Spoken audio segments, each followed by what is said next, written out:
What's up guys, and welcome to a brand new episode of the £10 SoRare Road to Glory. So in today's episode, what we're going to do is teach you guys how to trade when the auto buyers are being a little bit slow and they're not winning many deals. As always, if you guys are interested in signing up to SoRare, there is a referral link down below. Once signing up and winning 5 cards on the bidding market, you will receive a free tradable limited card. Now please don't overpay for these cards on the bidding market because the limited card you get is only worth about £2 to £7.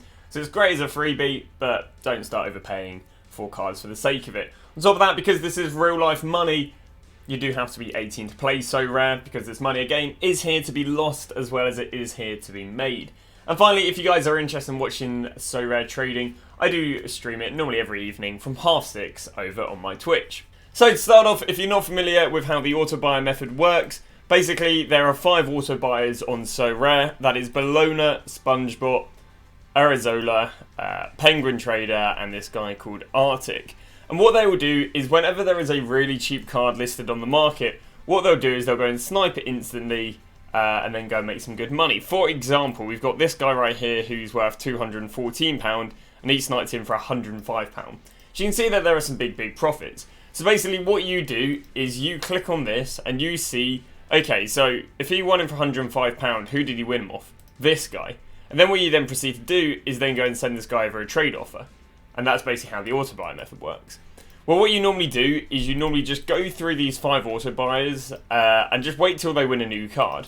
So for example, we'll go from this auto buyer to this auto buyer to this auto buyer to this auto buyer. And then whenever these guys win a new card, what you'll do, that's myself, then what we'll do is you'll send over a trade offer. Well, sometimes what happens is it takes a while for these auto buyers to win a deal. I mean, this guy won a deal 31 minutes ago. This guy won a deal, it would be about 30 minutes ago.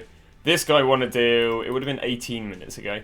This guy won a deal an hour ago, and this guy won a deal over an hour ago. So sometimes you'll be waiting a while because none of the bots are buying stuff. This is due to the market being inactive, or sometimes I'm pretty sure the bots just aren't running. So what do you do when it's a slow day like this? Well, what I'd recommend is basically backtrack the offers they've gone for. And there is a reason for this. For example, Bologna, so what we do basically is we want to go for the new cards. We'd look at all the cards they've kind of won in the last, I don't know, I normally just go for whatever, the day. So right now we're on the 29th, so what I do is I'd scroll down and find where's the first card won on the 29th, which will be this guy. I think it's that guy. Yeah. So this guy's the first guy won on the 29th, and what I'll do is, like the normal auto buy method, where I'll see who he's won him off and then send this guy with some trade offers. But what I will do is, that's what I do, but one of the reasons why this does work is if we go and grab this player right here and we throw him onto SoRare data, the auto buyer won this card at, it would have been 6 o'clock in the morning. Now, it's not the most antisocial time in the world, but 6 o'clock in the morning, you've got to imagine there's way less people trading on SoRare. And as a result, there being way less people trading on SoRare, this guy might not have had, or the guy who, I guess, listed the card may not have had people send him over trade offers for his cards. So what I would then proceed to do is I'd go and find again who did the auto buy the card off of, this guy. I'd then go and see what else he's got listed. And what I've started doing as of recently is find someone who's about £1.20 to £1.70, and then you want to go and send over a £1 trade offer. Now, you're not making anything interesting on this player. You're buying them for £1 and selling them for £1.20 to £1.60. But what you're doing is you're knowing that that person is willing to trade with you. For example, let's say, for example, I was selling a PlayStation and an Xbox and all that stuff. Well, if you were to lowball me on a cheap Xbox game, it's way less insulting than if you were to go and lowball me on, let's say, like a PlayStation 5. And the idea is you send over a little trade-off where you get a little deal on a small thing, and then you go and see where you can work from there. So, for example, let's say this guy right here. A lot of the ways of finding cheap players is just find players who have this red cross. It means they're SO5 ineligible. So this guy right here is probably not the worst example in the world.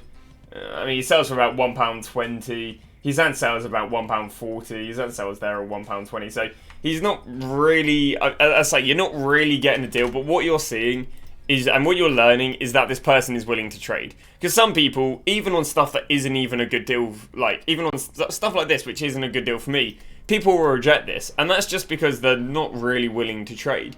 So you'll send that over, and if you win that, you then proceed to send over loads of other trade offers. Another reason you do this with cards that are £1 is you've got to remember that you're trading with players that were listed like 6-7 hours ago. And as a result of them being listed 6-7 hours ago, that player may not be active.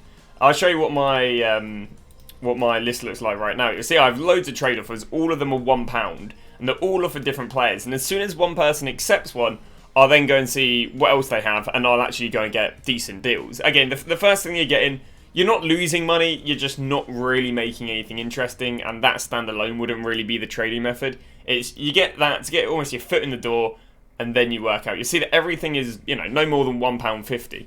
I don't really like sending below a pound because I just think it looks quite insulting. But I normally send over a pound, so I'll show you another example right here.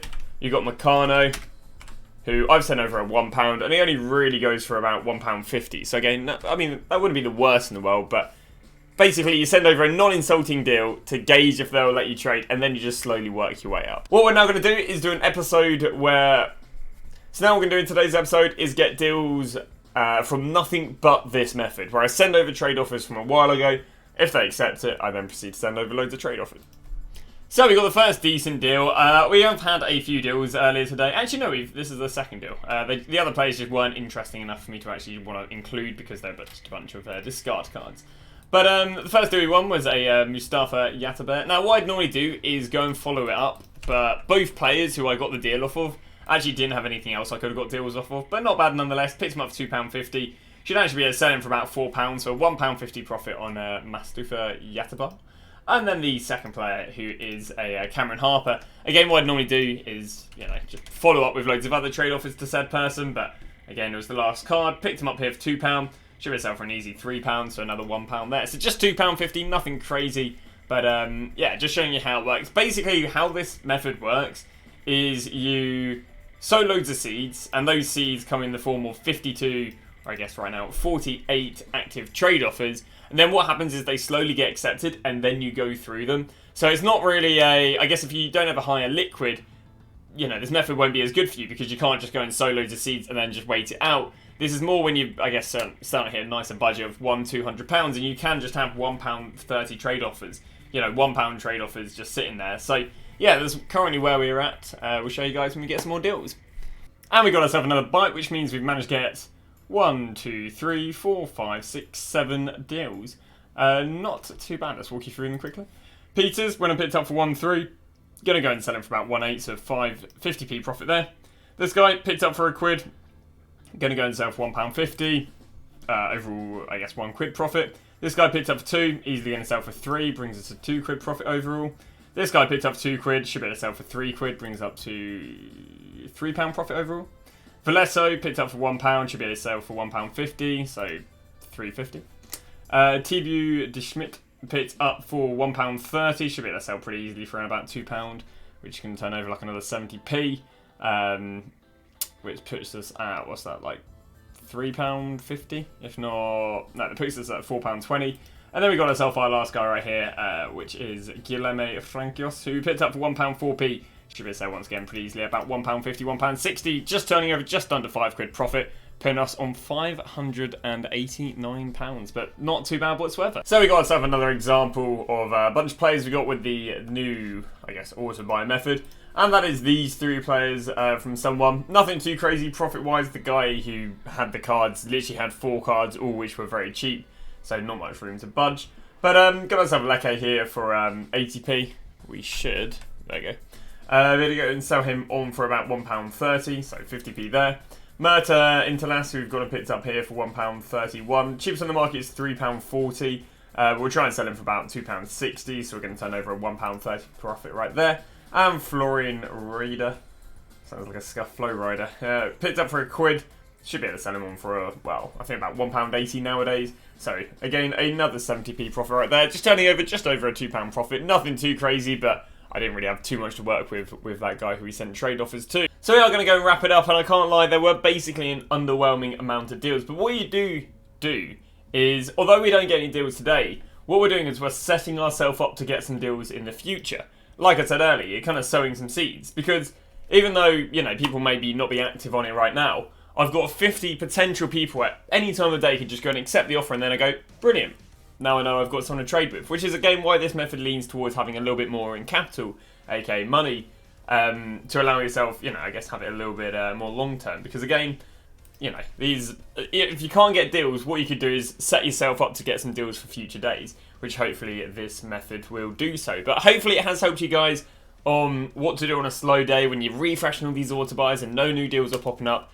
A little bit of backtracking is basically what we recommend. But thanks for watching. I'll see you guys tomorrow, where we'll cover what the community update and what I believe that will do to the market and how it will affect trading.